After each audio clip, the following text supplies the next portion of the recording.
যিনি 2021 সালের 21 মে এই বাড়িধারা মাদ্রাসায় স্টাফদের সাথে মিটিং করা অবস্থায় মাদ্রাসার অফিস থেকে যাকে আমরা জানি জেলে নিয়ে যাওয়া হয়েছিল, তিনি সেই দীর্ঘ 2 বছর 6 মাস এখন শেষের পথে, সেই দীর্ঘ 2 বছর 6 মাস পর আবারও আমাদের মাঝে ফিরে এসেছেন। মাঝের সময়টা অনেক কিছু হয়েছে, কিন্তু সবচেয়ে সম্ভবত বললে এটা মোকাবেলা হবে না যে আসলে আল্লাহ তাআলা তাকে যে যোগ্যতা দিয়েছেন, তাকে আল্লাহ তাআলা যে মন দিয়েছেন, আল্লাহ তাআলা তার পরিচালনার যে কলা কৌশল তাকে দিয়েছেন, সেই হিসাবে আমি এই কথাটা বলতেই পারি তার অনুপস্থিতি আমাদের জন্য কি ছিল।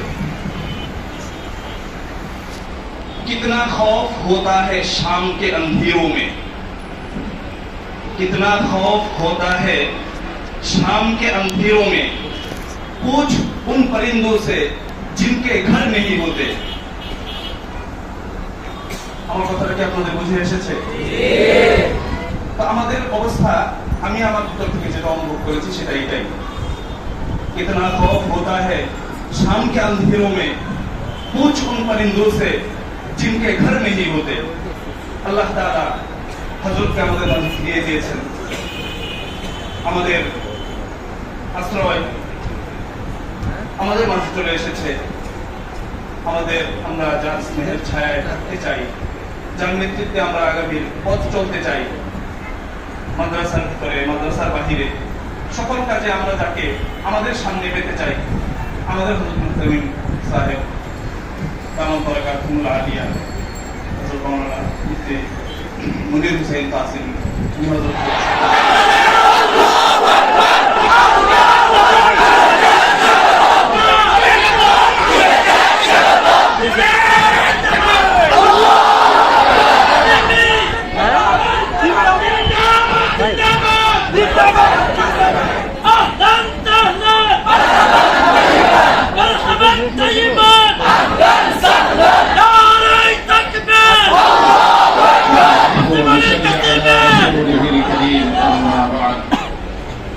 ولنبلونكم بشيء من الخوف والجوع ونقص من الأموال والأنفس والثمرات وبشر الصابرين.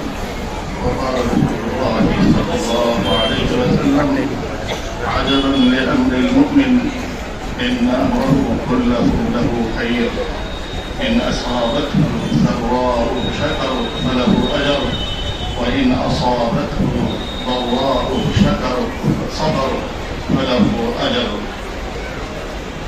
محترم معزز أساتذة کرام, প্রিয় ছাত্র ভাইরা,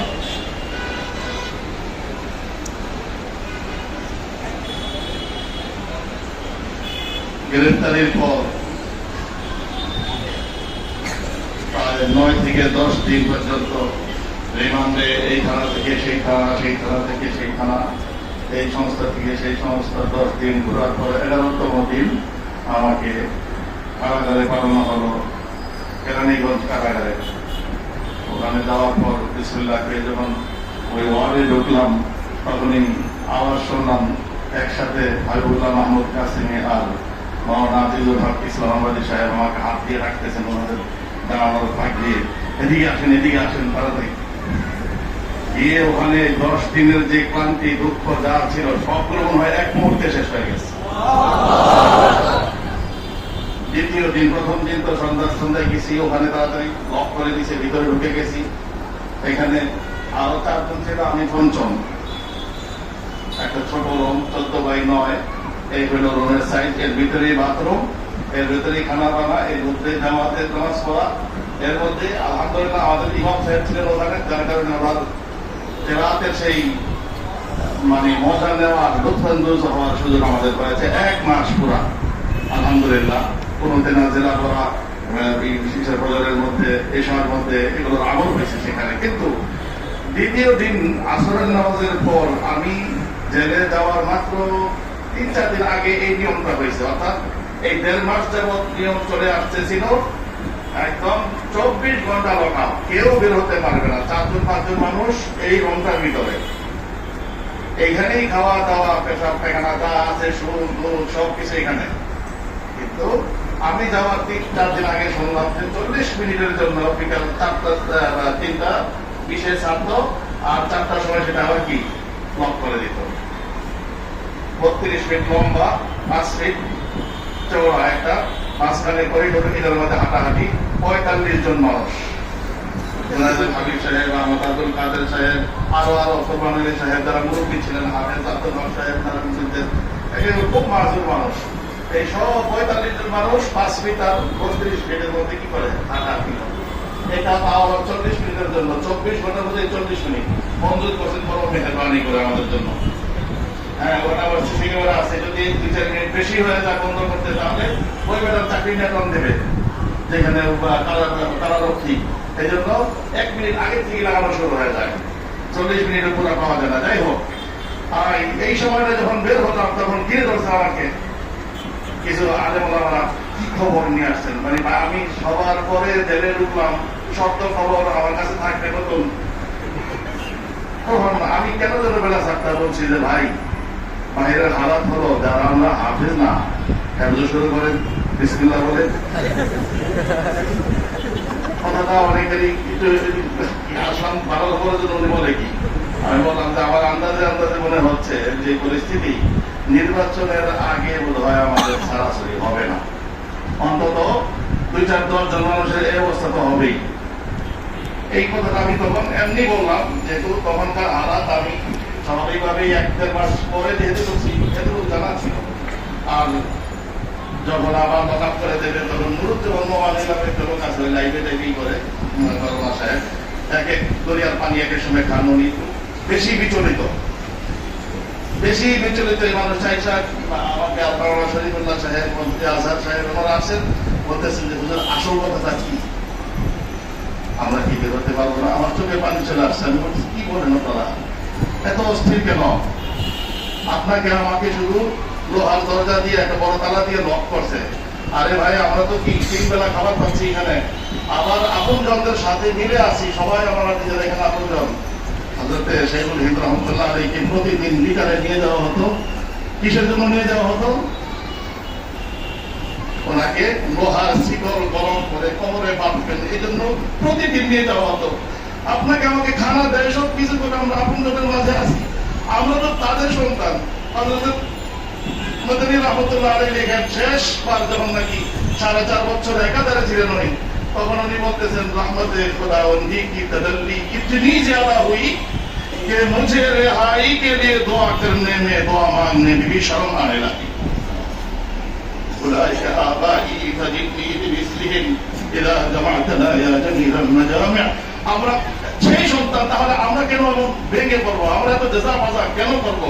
এই শক্তিটুকু আমাকে আল্লাহ তখনই জায়গায় দিয়েছেন। এবং তার শেষ অবধি আমি একদিনের জন্য কোন সময় মোনাজাতে কাঁদলে সেটা ভিন্ন কথা, কিন্তু আমার ছেলে সন্তান, আমার স্ত্রী পুত্র মা বোনের কথা মনে করে এক ফোঁটা চোখের পানি আমি কখনো ফেলি নেই। আলহামদুলিল্লাহ, আমার ভিতরে এই এতিম ছিল, যেদিন নাকি আমি নারায়ণগঞ্জে কারাগারে চলে যাবো, আমি 1 মাস পুরা এখানে ছিলাম, তারপর 1.5 বছর নারায়ণগঞ্জ কারাগারে।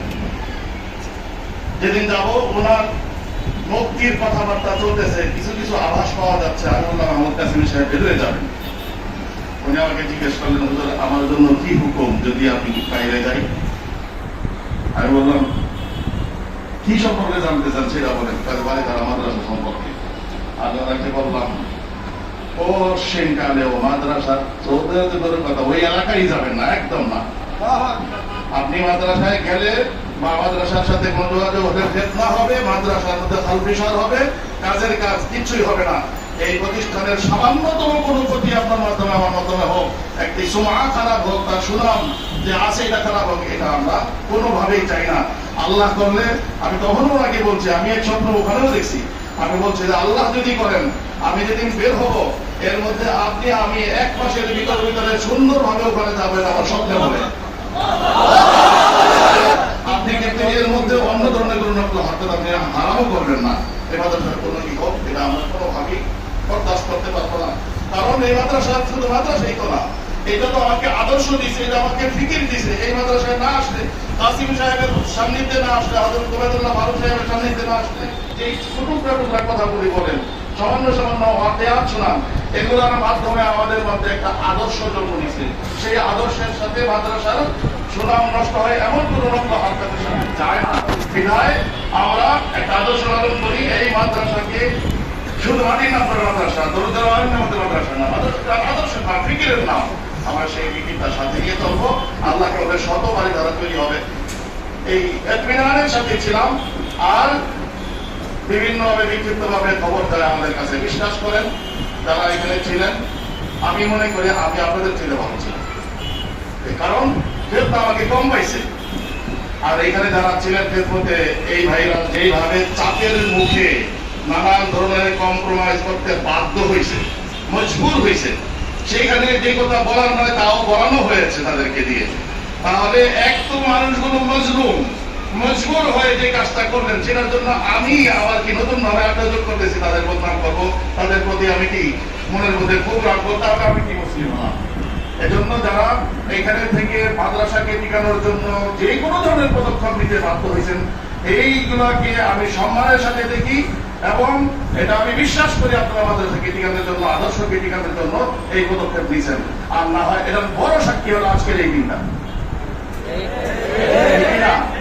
আজকের দিনে আমার মতো একজন না কান্দা মানুষ, এই নাচিসকে আপনারা যেভাবে সম্মানিত করেছেন, আসাদাদের কালাম এবং তালাবাই আজিজ, আমি তার না দেখ না, আপনারা করেছেন, এটা আল্লাহর শুকরিয়া আদায় করি, আপনাদের শুকরিয়া আদায় করি। আর মাদ্রাসাকে মুখতাসারের কথা হলো, এই মাদ্রাসা আপনার, এই মাদ্রাসা আমার, প্রত্যেকে এটা লালন করবো, এটা আমাদের। বিধায় এই মাদ্রাসার লেখাপড়া কিভাবে সুন্দর হবে, ছেলেরা কিভাবে ভালো থাকবে, আপনার ছেলেরা কিভাবে শিখবে, ফিকরে কাসিমি, ফিকরে দাওয়াত কিভাবে ধরে রাখবে। হুজুরকে আমি খুশি করার জন্য বলছি না, আমি তখন আত্মগোপনে রমজান মাস যাত্রাবাড়ি মাদ্রাসায় যদি কোথায় একটা কি হয়েছে, মিটিং হয়েছে, ওই মিটিং এর সিদ্ধান্ত হয়েছে কি হয়েছে, কওমি মাদ্রাসার শিক্ষক এবং ছাত্ররা রাজনৈতিক কোনো কর্মকাণ্ডের সাথে কি হবে না, জড়িত হতে পারবে না। একমাত্র আল্লাহর বান্দা স্ট্যাটাস দিয়েছে, এই লম্বা স্ট্যাটাস দিয়েছে ফেসবুকের মধ্যে, এটা আকাবিরদের সাথে খেয়ানত, আকাবিরের ফিকিরের সাথে খেয়ানত, এই আমানতের সাথে খেয়ানত। এটার নাম কি? কাসিমিয়ত। আমাদেরকে এই মাদ্রাসা চতুর্মুখী কাজ ছিল, আছে, থাকবে ইনশাআল্লাহ।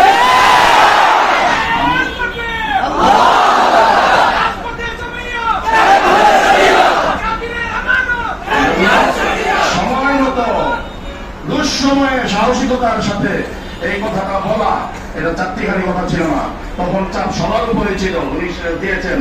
এটাই আমাদের আগামী সেবা আলামত, আমরা তাদের কাছে এটা শিখেছি। ইনশাআল্লাহ আমরা তাদেরকে যেভাবে ছোট আমরা বাবা মার জন্য দোয়া করি, তাদের জন্য দোয়া করবো। তারা যেভাবে আমাদেরকে আমাদের ছোট অবস্থায় লালন পালন করেছেন, আমাদেরকে ফিকির দিয়েছেন, আমরা এখন থেকে তাদেরকে সেবা করবো। আমাদের মুরব্বীদের কোনো মুরব্বী সম্পর্কে কুরুক্তি করা, এই করা, সেই করা, এগুলো ছাত্র জীবন নষ্ট হবে, নিজের জীবন নষ্ট হবে, আমাদের আখলাকের সাথে এটা মোটেও যায় না। এজন্য ছাত্র ভাইদেরকে বলবো যে এখন থেকে সময় যেহেতু অল্প, 2 মাস হয়তো সবক চলবে বা আরো কম সময় সবক চলবে, 1 মাস বা সামথিং 1 মাসের মতো সবক চলবে, আমরা সকলে পড়ালেখায় মনোনিবেশ করবো, এর মাধ্যমে নিজের জীবন সুন্দর করবো, আবার মাদ্রাসারও কি সুনাম কামিয়ে নিয়ে আসবো ইনশাআল্লাহ। এই মাদ্রাসায় যারা একদিনের জন্য কি করে ছাত্রত্ব গ্রহণ করে, একদিনের জন্য মাদ্রাসায় ভর্তি হয়েছিল বা একদিন থেকে গেছে, একটা সবক করে গেছে, জীবন ভর সে এই মাদ্রাসাকে আপন মনে করবে ইনশাআল্লাহ। তাকেও যারা 1 বছর 2 বছর পড়ছে, আর যারা অনেক বছর পড়ছে, সে তো অনেক বড় কথা, যারা একদিনও পড়ালেখা করছে, আমরা সারা জীবনের জন্য তাকে আমাদের আপন মনে করবো। বাড়িদার মাদ্রাসা কোনো সময় এই গেটটি এইখানকার বাড়িগিরির জন্য বন্ধ হবে না। যে কোনো কাজে আসেন, আপনার ব্যক্তিগত কাজেও যদি ঢাকায় আসেন, যারা বোঝারা, যারা বাইরে আজ থেকে 20 বছর আগে, আরো 30 বছর আগে যারা বাড়ি হয়ে গেছেন, আপনি যদি ঢাকায় আসেন, এটা আপনার করোনা বিছানা সব এই বাড়ি ধারা মাদ্রাসায় হবে ইনশাআল্লাহ। আমাদের জায়গা হয়ে যাবে, একজনের সিটে 2 জন শোয়া যায়, পাতা বলতে পাতিল লেগে সিটে 3 জন শোয়া যায়। মেহমান জি বলে দিচ্ছেন যে তারা জাতি কাজ, ব্যক্তিগত কাজ সারবে, থাকবে এখানে। তার মানে এটা আপনার বাড়ি, আপনি এটাকে একদম আজ থেকে মনে রেখে দেন, বাড়ি ধারা মাদ্রাসা আমার, আমি মাদ্রাসা, এটা যদি আমরা লিখে নিতে পারি মনের মধ্যে, তাহলে এই মাদ্রাসা উত্তর ইনশাআল্লাহ সামনের দিকে এগিয়ে যাবে। আপনি এর মাধ্যমে সম্মানিত হবেন, প্রতিষ্ঠান আপনাকে নিয়ে গর্ব করবে, আর আমরা প্রতিষ্ঠানের পক্ষ থেকে আপনাকে নিয়ে গর্ব করবো ইনশাআল্লাহ। এই সংক্ষিপ্ত কথা বলে আমি আমার বক্তব্য শেষ করছি। আসসালামু আলাইকুম ওয়া রাহমাতুল্লাহ।